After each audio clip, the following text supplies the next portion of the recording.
하나님이 참으로 이스라엘 중 마음이 청결한 자에게 선을 행하시나 나는 거의 넘어질 뻔하였고 나의 걸음이 미끄러질 뻔하였으니 이는 내가 악인의 형통함을 보고 오만한 자의 질투하였음이로다. 그들의 형통함, 그들의 평안함, 이 악인들이 형통한 것을 보고 그는 실족할 뻔했다고 말합니다. 거의 넘어질 뻔하고 미끄러질 뻔했다고 말합니다. 신앙을 떠날 뻔했다는 것이죠. 믿음을 버릴 뻔했다는 그런 고백이나 마찬가지입니다. 그래서 그는 우리가 던지는 이 질문에 우리가 분명하게 동의할 수 있어야 합니다. 과연 그게 형통이냐는 것이죠. 어떤 게 형통이냐는 것입니다. 신앙 안에서 우리가 누리고 추구하는 형통은 어떤 것이냐는 것이죠. 우리는 뭐 잘 아는 대로 요셉이 형통했다고 창세기에 기록할 때마다 갈등을 겪게 됩니다. 과연 노예로 팔려가는 것이 형통한 것인가? 정말 죽을 힘을 다해서 주인을 섬겼는데 오해받고 감옥 가는 게 형통한 것인가? 우리는 이제 창세기를 다 읽었기 때문에 요셉은 형통하다고 믿습니다. 그러나 그 형통이라고 우리가 받아들일 수 있는 과정은 어떤 과정입니까? 도저히 형통과는 거리가 멀지 않습니까? 그래서 우리는 성경이 말하는 형통에 대해서 늘 깨어 있어야 합니다. 아니면 세상이 말하는 형통 속으로 급속히 빨려 들어가기 때문이죠. 마치 블랙홀에 빨려 들어가듯이 우리의 삶 존재 전체가 그렇게 빨려 들어가는 것을 경험하게 됩니다. 세상이 붙들고자 하는 형통이 아니라 우리가 이미 붙들고 있는 이 형통을 우리는 굳게 붙들고 가는 그런 믿음의 경주라는 것입니다. 자, 주님께서 그 형통을 거부하는 것을 보게 됩니다. 돌이 떡이 되는 게 형통 아닙니까? 근데 그 형통을 하는 것을 보는 것이죠. 여러분, 높은 데서 뛰어내리는 걸 누가 안전하게 받아주는 게 형통 아닙니까? 근데 그걸 거절합니다. 세상의 모든 영화, 영광, 이 모든 물질적인 번영, 이걸 그냥 한 아름 가득히 우리에게 안겨주겠다는데 거절합니다. 그렇습니다. 우리는 악인의 꾀를 쫓지 아니하고 죄인의 길에 서지 아니하고 오만한 자의 자리에 앉지 않는 형통을 추구하고 있는 것이죠. 여러분, 이 길을, 우리가 형통한 길이 세상이 말하는 형통을 쫓아가기 위해서 하나님께 그 형통을 구하면 우리가 말하는 소위 번영신학의 길로 가게 되는 것이죠. 그러나 우리가 추구하는 하나님은 그게 아닙니다. 우리는 아버지를 바꾸는 존재가 아니에요. 우리 아버지가 볼품이 없어서 좀 괜찮은 아버지, 재벌 아버지, 대통령 아버지를 달라고 기도하는 게 아니잖아요. 우리는 그냥 내한테 아버지가 계신 그 아버지를 그냥 사랑할 뿐이에요. 저는 여러분들이 도깨비 방맹이를 든 아버지를 꿈꾸지 않게 되기를 바랍니다. 이게 우리가 참 현실적인 신앙에서 갈등이에요. 그래서 왜 우리는 이렇게 힘든 일이 많냐? 왜 욥기와 같은 일이 일어나냐? 고통을 주시는 하나님, 왜 이렇게 고통스럽게 만드나? 그걸 설명하려고 하면 사실 힘든 일이에요. 왜 나를 이렇게 고통스럽게 만듭니까? 사실 그 질문에는 똑바로 대답 안 됩니다. 우리가 납득할 만한 답을 구해가지고는 해결이 안 됩니다. 하나님이 말씀하시는 길 가운데서 우리가 답을 얻어야지, 우리가 원하는 답을 거기에서 찾으려고 하기 때문에 늘 이 신앙을 갈등으로 경험하게 되는 것이죠. 믿음의 길은 고통을 있는 그대로 인정하는 길이에요. 있는 것이죠. 유대인 랍비 중에서 헤럴드 쿠시너라는 사람이 쓴 책이 있습니다. 왜 나쁜 일이 우리한테 일어나냐? Why bad things happen to good people? 왜 좋은 사람들에게 이렇게 안 좋은 일이 일어납니까? 아들이 이렇게 말라 죽어가는 것을 보면서 그는 고통 속을 헤매게 됩니다. 왜? 그건 결코 그가 원하는 답을 얻지는 못했지만 성경 가운데서 그는 결국 그런 결론에 이르게 됩니다. 첫째는 나만 겪는 고통이 아니라는 거예요. 수많은 사람들이 겪는 고통을 그는 바라보게 됩니다. 나 혼자만 겪는 고통이 아니다. 두 번째는 우연이 아니라는 거예요. 내가 몰라서 우연처럼 보일 뿐이지 하나님을 인정하고 하나님을 믿는 사람들에게 닥치는 모든 고통은 하나님 안에서 뜻이 있다는 것을 그는 인정하게 됩니다. 내가 모르지만, 내가 이해할 수 없지만, 내가 받아들일 수 없지만 그런 뜻이 있다는 것입니다. 고통이 우리한테 올 때는 하나님께서는 다른 길이 있다는 것을 말씀하고 계신다. 그는 그렇게 받아들이게 됩니다. 어쨌건 여러분들이나 저나 이 고통의 문제, 악의 문제, 현실적으로 다가오는 이런 문제들에 대해서 우리가 원하는 답을 그렇게 쉽게 얻을 수는 없습니다. 마지막으로 그는 이런 결론에 이르게 돼요. 고통이란 인생을 사는 대가라고 생각하게 됩니다. 우리가 당연히 치러야 할 대가로 그는 받아들인 것이죠. 그걸 대가로 인정하지 못하면 극단적인 선택을 하는 사람도 있고 여러 가지 삶의 결단을 내리겠지만, 그러나 고통이란 우리가 마땅히 살아가는 삶의 대가로 지불해야 한다. 라는 그런 생각에 그는 이르게 됩니다. 또 누군가는 그렇게 얘기해요. 왜? 그 고통이 너한테는 닥치면 왜 안 되는데? 넌 누군데? 넌 왜 내한테는 그런 고통이 닥치면 안 된다고 생각하는 그런 네가 알지 못하는 은밀한 교만 속에 빠져 있니? 그렇게 스스로를 자책하고 빠져나오는 사람도 있어요. 어떻습니까? 여러분은 어떻게 지금까지 살아오시면서 이 고통의 문제를 어떻게 해결하고 계십니까? 아니면 어떻게 받아들이고 있습니까? 어떻게 여러분들은 앞으로도 닥칠 고통을 맞닥뜨릴 것입니까?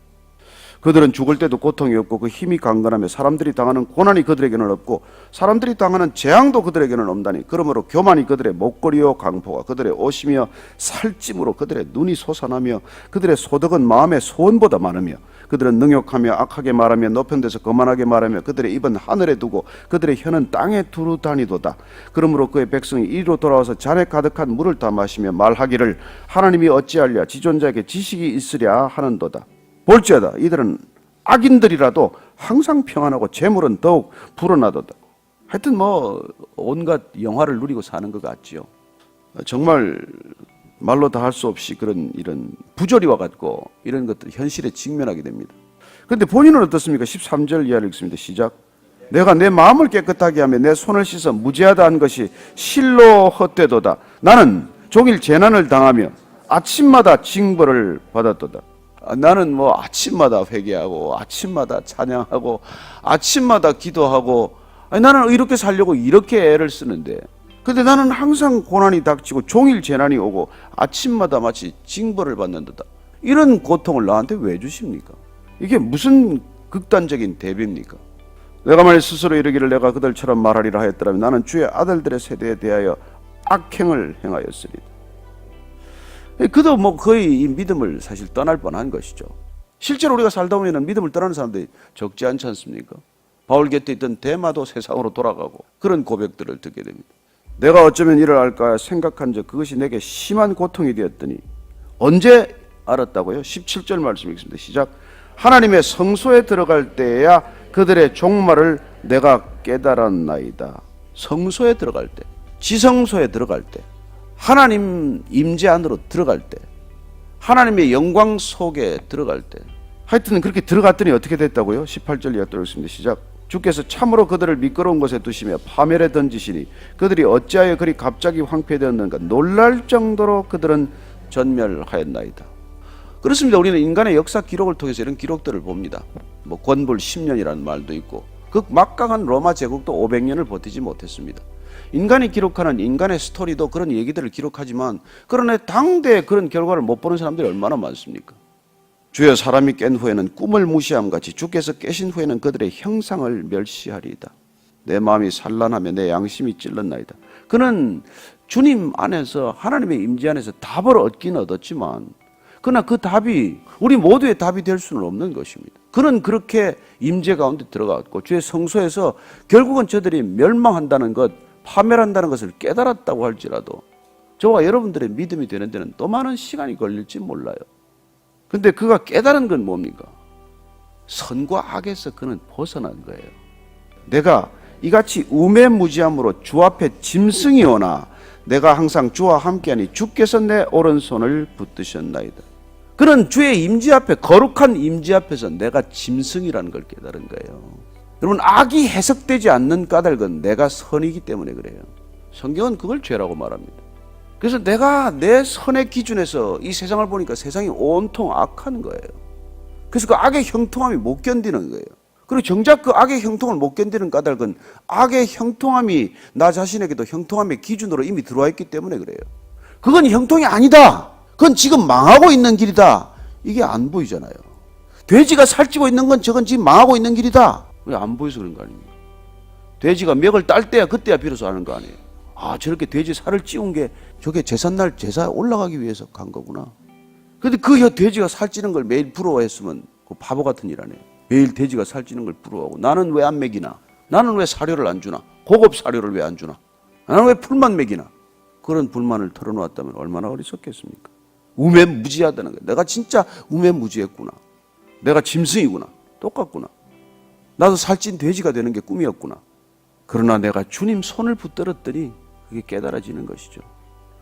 주의 교훈으로 나를 인도하시고 후에는 영광으로 나를 영접하시리니 하늘에서는 주 외에 누가 내게 있으리요 땅에서는 주밖에 내가 사모할 리 없나이다. 정신 차린 거예요 이제. 아, 이거 내가 세상의 형통을 그걸 형통이라고 부러워했구나. 그래서 26절 이하를 읽습니다. 시작. 내 육체와 마음은 쇠약하나 하나님은 내 마음의 반석이시요 영원한 번개시라. 무릇 주를 멀리하는 자는 망하리니 음녀같이 주를 떠난 자를 주께서 다 멸하셨나이다. 하나님께 가까이 함이 내게 복이라. 내가 주 여호와를 나의 피난처로 삼아 주의 모든 행적을 전파하리이다. 아멘. 주님을 가까이 하는 것, 하나님 가까이 있는 것, 하나님을 아버지라고 부르는 것, 날마다 하나님을 기억하는 것, 이게 복이다. 그냥 이게 복이에요. 그냥 이게 복이에요. 세상의 형통이 복이 아니라 마음이 청결한 자는 하나님을 볼 것이요 애통하는 자는 복이 있나니, 이런 형통을 우리가 형통이라고 하고 사는 것, 이게 분명한 믿음의 기준이 되고 삶의 기준이 되고 형통의 기준이 되고 복의 기준이 되지 않으면 날마다 오르락내리락 오르락내리락 일생 그러다가 안타까운 시간을 보내겠죠. 그래서 늘 돼지의 형통함을 부러워하는, 그러나 정작 돼지도 되지 못한 슬픈 돼지의 얘기. 이게 이렇게 인생을 끝마칠 수가 있다는 것이죠. 그래서 사도 바울이 그러면 그리스도인들은 세상에 누구보다도 불쌍한 사람이 되리라, 그렇게 말하는 것입니다. 우리가 깨어서 우리는 하나님과 더불어 함께 가는 형통을 기뻐하시게 되기를 축복합니다.